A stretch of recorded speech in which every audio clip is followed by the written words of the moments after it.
Hi there, my name's Daryl, it's great to OMC you and welcome to Old Man Cycling. So I do get quite a lot of questions on the channel asking me how I make cycling videos. So what I thought I'd do is give you a behind the scenes tour of what goes on, but also share some of the things that I've learned over the last year. You can see behind me some of the equipment that I've collected over the last year. Some of it I don't use anymore and some of it I've actually never used, but I like to keep trying new things to improve the quality of the videos. And so that's also what I'm going to share with you today, how I've evolved the equipment that I've used and share with you some of the things that don't work in case you're thinking of making videos so you don't have to fall into the same traps that I did. So as you probably realize, I film all of my videos solo, so I have to think very carefully about how I'm going to achieve all the shots and still manage to ride the bike and talk to the camera at the same time. So before I started the channel, I had got 3 years of experience making YouTube videos under my belt, so I'd got quite a bit of equipment anyway, and I didn't need to buy lots of things. I'd already got a GoPro and sound equipment, so that gave me a bit of a leg up, so I didn't need to buy that. But the first thing that I needed to buy was some kind of mounting system to mount the camera to the bike so I could carry on riding without having to hold the camera. So to begin with, I made the mistake of buying cheap plastic brackets to attach the GoPro to the bike, and what happened is as soon as I went over a few bumps, the vibrations just caused the plastic to snap. So the GoPro ended up on the floor and there's still a little bit of battle damage on it from that fall right at the beginning of the channel. So I needed another way of attaching the GoPro to the bike. So what I did is I looked on Amazon to find some metal brackets, and what I really wanted to also do is keep the handle on the GoPro, because what it also does is this handle turns into a little mini tripod. So if I was putting the camera down, I could film myself as I rode past and then quickly close it back up and put it back on the bike. And so I wanted a way of attaching the GoPro to the bike with the handle still on, and I couldn't actually find anything. So what I did is I made my own. So the bottom bracket is made of aluminium and that screws to the handlebars. Then there's an extension piece here that's made of aluminium as well, so I can attach a piece of drain pipe just to that extension, which allows the GoPro to slide in. And to provide a really snug fit, what I've done is I've lined the inside with tape just to make it really tight so the GoPro doesn't jiggle about. But it will also allow me to spin it round and then take it out should I need it very easily. And I use this bracket for a long time to film videos, but I did end up with a problem with the GoPro that I'll share with you now. What I realized after a short amount of time is that the internal mic picks up wind noise as you're traveling along on the bike. And so I needed a way to cut that out. And I've got wireless mics, so I wanted a way to attach those to the GoPro. Now GoPro make what they call a media mod. Now this attaches to the GoPro. It's like a case that goes around the outside, but it also has a 3.5mm jack port for plugging external mics into. This media mod does also have a microphone built into it, but I've found that this microphone is actually much worse than the quality of the internal microphone on the GoPro, so I've never actually used it because I was hoping that that would just sort out the problem without having to even use an external mic, but it didn't. So now I've got a 3.5mm adapter. I can plug my radio mics into the GoPro. So at the time I used the Rode Wireless Go microphones. These are made up of a transmitter and a receiver, and so you wear the transmitter either on your lapel because it's got an inbuilt microphone, or you can plug in a lavalier microphone and wear that on your lapel, and so that will then transmit your sound to the receiver. So it makes for a really professional way of setting up your sound. The receiver then slides onto the top of the GoPro and connects via a cold shoe, and I've got a little adapter because I broke the clip on the receiver a while ago because they're very delicate. And then you connect the two with a little 3.5mm to 3.5mm jack lead. I did use this system for quite a while, but there are some really annoying issues with it, and they started to build up and really annoy me, and they got to the point as well where they were affecting the quality of the videos. So the biggest problem that I'd face was that the sound would just drop out unexpectedly, so I'd end up with portions of the video where I'd be talking to the camera but no sound was being recorded, and I never really quite figured out why this was. It was really annoying. Another thing that's really annoying is when it comes to changing the battery, because you can't access the battery compartment without first unscrewing the lug that holds the handle on. You take the handle off, then you have to fold in the clips, then you have to unplug the lead that connects the battery, and then when you lift the compartment, you can't get it open because of this clip on the top, so you have to take that off. Then you can slide out the camera to access the battery compartment and change your battery. But once the battery's changed, you've got to put it all back together again. Now, this isn't the end of the world, but it can take 2 or 3 minutes to just change a battery, and it's not a very good design. The final thing I think GoPro gets wrong are the screws that attach the camera to any of the clamps or holders that you use, because the heads don't allow you to really crank the screw up tightly enough, especially when you're getting a lot of vibration. So what I did was I bought some third-party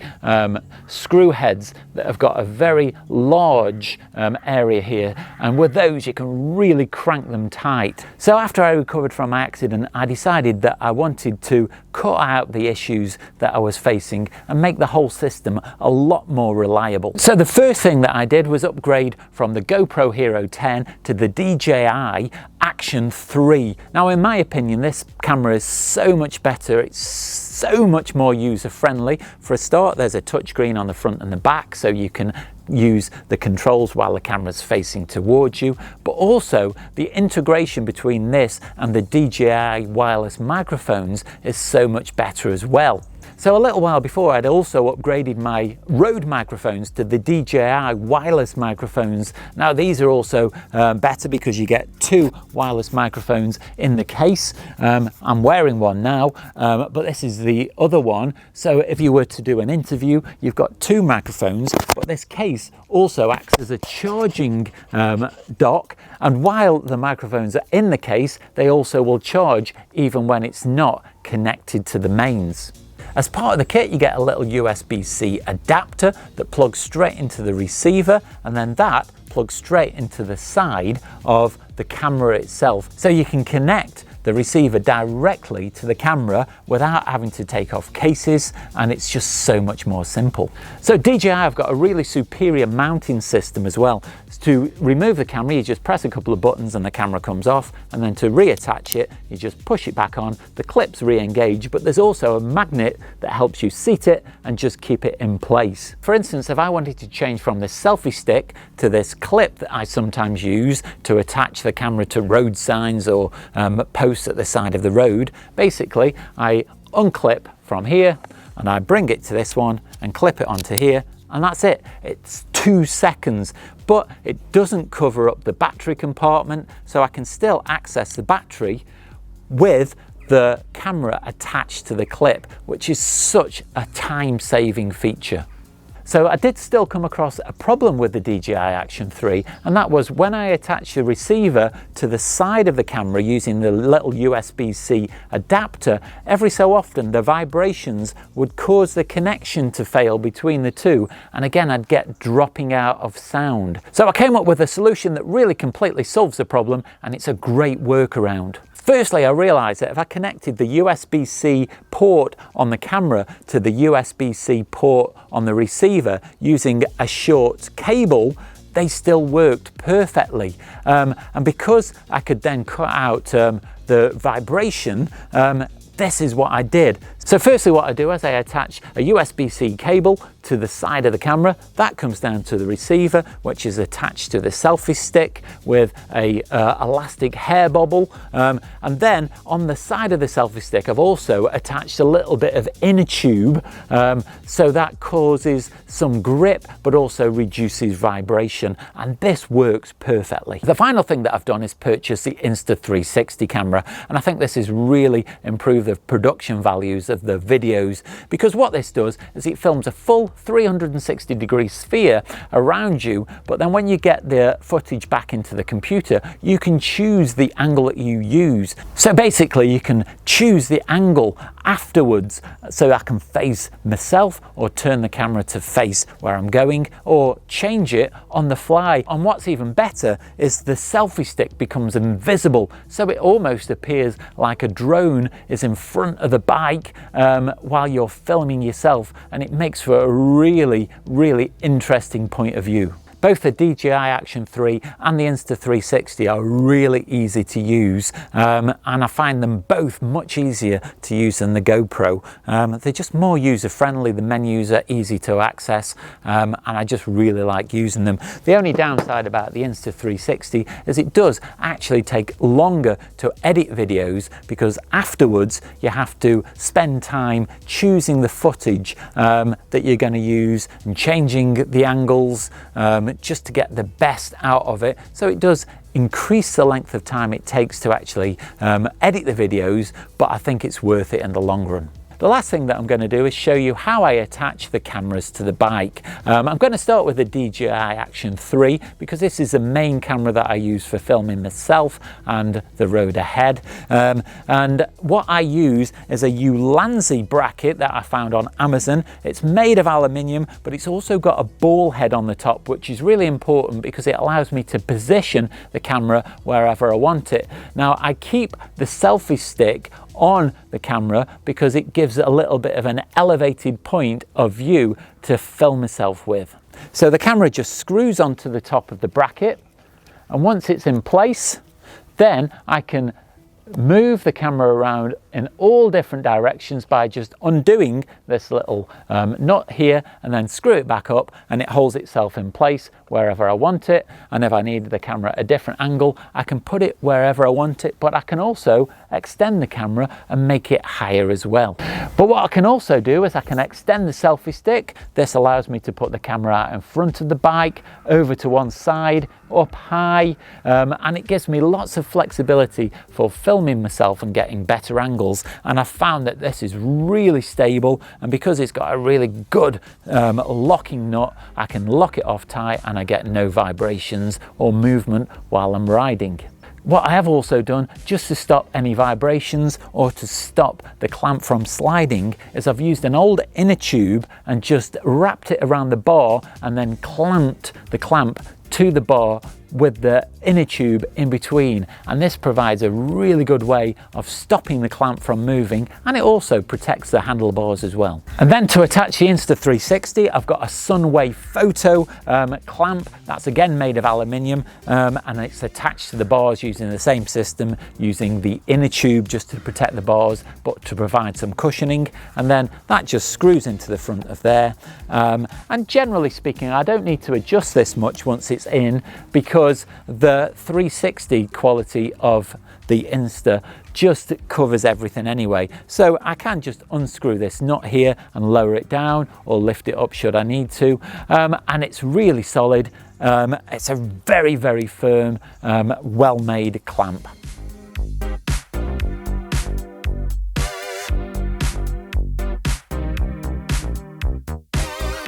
So I do hope you found that video useful, either just as a bit of interest if you like behind the scenes stuff, or if you're thinking of doing something similar yourself and it saved you from falling into some of the pitfalls that I fell into. Now, purposely what I haven't done is gone into the inner workings of the GoPro, the Insta360 and the DJI Action 3. There's loads of videos on the internet that will do that, but if you do want me to do that, or you've enjoyed this video, then you can let me know down below in the comments, or you can nip over to my Facebook account and leave me your comments there. Now, what you can also do is do me a really big favor by clicking like, subscribe and the bell notifications, because it really helps the channel out, but it also makes sure that you don't miss out on any future content. Watch out for next week's video. That's going to go live on Saturday, but in the meantime, all that's left now is to say it's been great to OMC you, stay safe, and I'll see you soon. Oh, fuck, this is hurting my knees. So, just like this prop plane come over. Prop plane flying right over the top of the house, making a right racket.